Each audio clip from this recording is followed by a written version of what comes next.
बिस्मिल्लाहिर्रहमानिर्रहीम। Mechanics 1 BS math third semester, उसका जो नेक्स्ट लेक्चर है state and prove composition of concurrent forces theorem. तो कंकरेंट मैंने आपको पहले बताया है, कंकरेंट फोर्सेस ऐसी फोर्सेस होती हैं जो एक पॉइंट के ऊपर इंटरसेक्ट करती हैं, जो एक पॉइंट के ऊपर मिलती हैं, उन फोर्सेस को कंकरेंट फोर्सेस कहते हैं।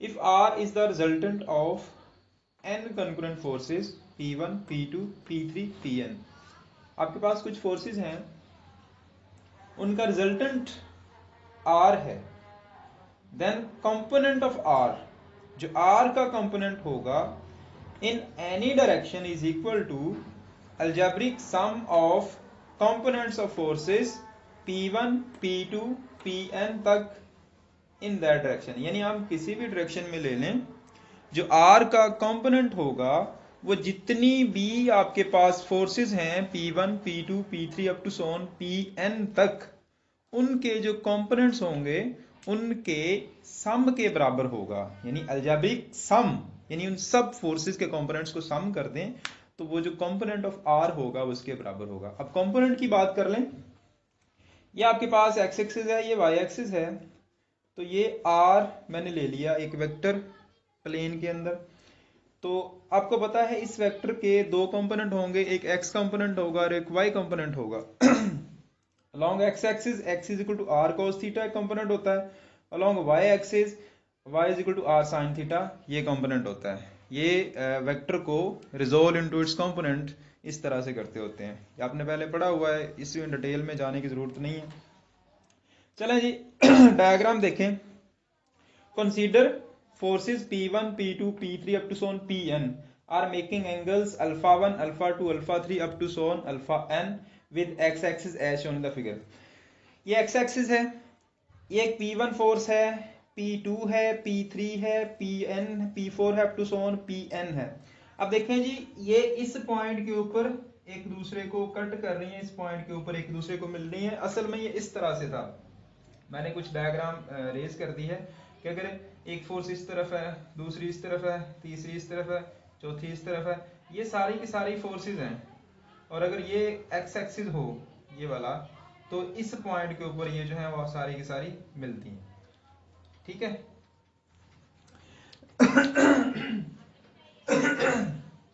यानी फोर्सेस जो है वो एक पॉइंट के ऊपर एक दूसरे को इंटरसेक्ट करती हैं, वो उनका कंकरेंसी पॉइंट होता है और उन फोर्सेस को कंकरेंट फोर्सेस बोलते हैं। अब ये P1 फोर्स ने x एक्सिस के साथ अल्फा 1 एंगल बनाया, P2 फोर्स ने x एक्सिस के साथ अल्फा 2 एंगल बनाया, P3 फोर्स ने x एक्सिस के साथ अल्फा 3 एंगल बनाया।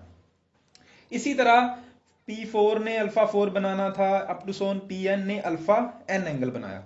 ये वो कंकरेंट फोर्सेस हैं जो x एक्सिस के अलोंग डिफरेंट एंगल्स बना रही हैं। यही यहाँ पे लिखा हुआ है।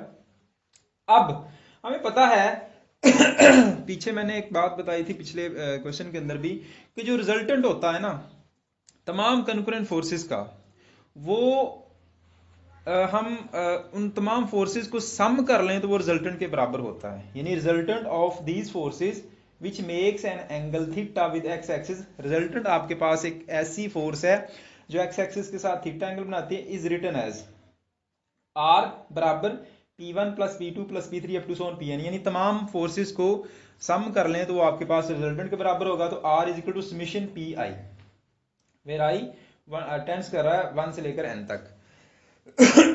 नाउ सॉरी, हम कंसीडर करते हैं कि x एक्सिस के साथ हमें पता है कि जो यूनिट वेक्टर होता है वो I होता है। Now consider unit vector I along x axis, take dot product with of I with 1।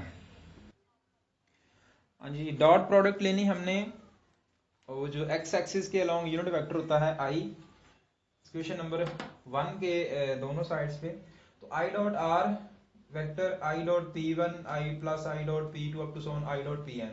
तो ये डॉट प्रोडक्ट है तो I R cos थीटा बन गया, क्योंकि R जो हमें x एक्सिस के अलोंग थीटा एंगल बनाता है।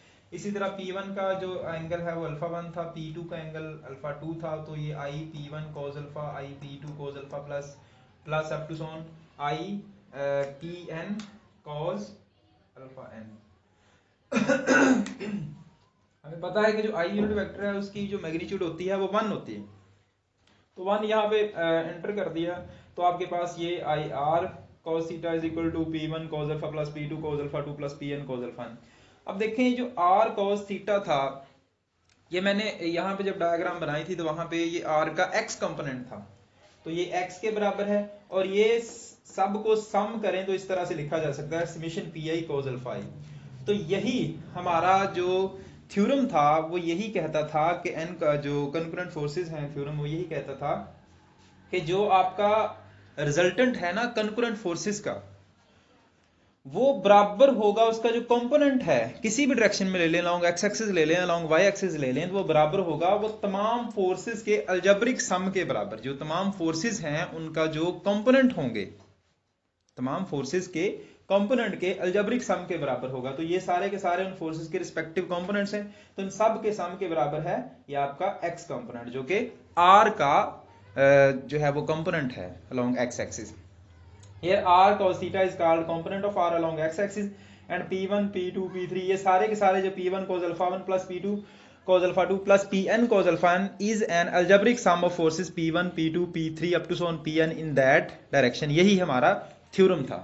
अब इसी तरह along y axis निकाल लेते हैं।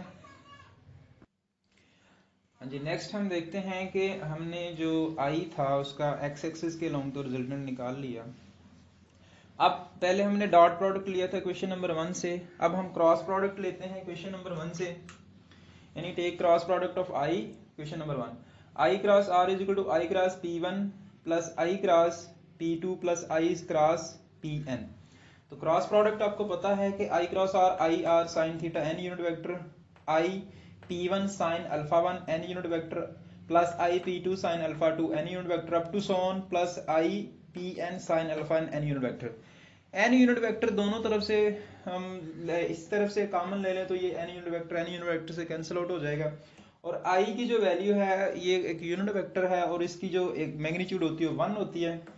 जब इस इक्वेशन में पुट करेंगे तो आपके पास ये चीज रिजल्ट आएगा, r sin theta is equal to p1 sin alpha plus p2 sin alpha 2 plus up to so on pn sin alpha n। अब देखें ये सारे के सारे वो जो फोर्सेस थी ना p1 p2 p3 up to Son pn, उनके कंपोनेंट्स हैं और उनका सम जो है वो रिजल्टेंट के बराबर है। तो यही चीज हमने साबित करनी थी, एक्स एक्सिस के लॉन्ग पहले साबित कर दिया, वाई एक्सिस के लॉन्ग जो कंपोनेंट है आर का जो फोर्स है उसका रिजल्टेंट का जो कंपोनेंट है। Here r sin theta is the component of r along y axis and p1 sin alpha 1 p2 sin alpha 2 up to so on pn sin alpha 1 is algebraic sum of components of forces in that direction। उसी direction में जो forces हैं उनके component का सम है, ये चीज थी, ये थ्योरम था, इसको हमने साबित कर दिया।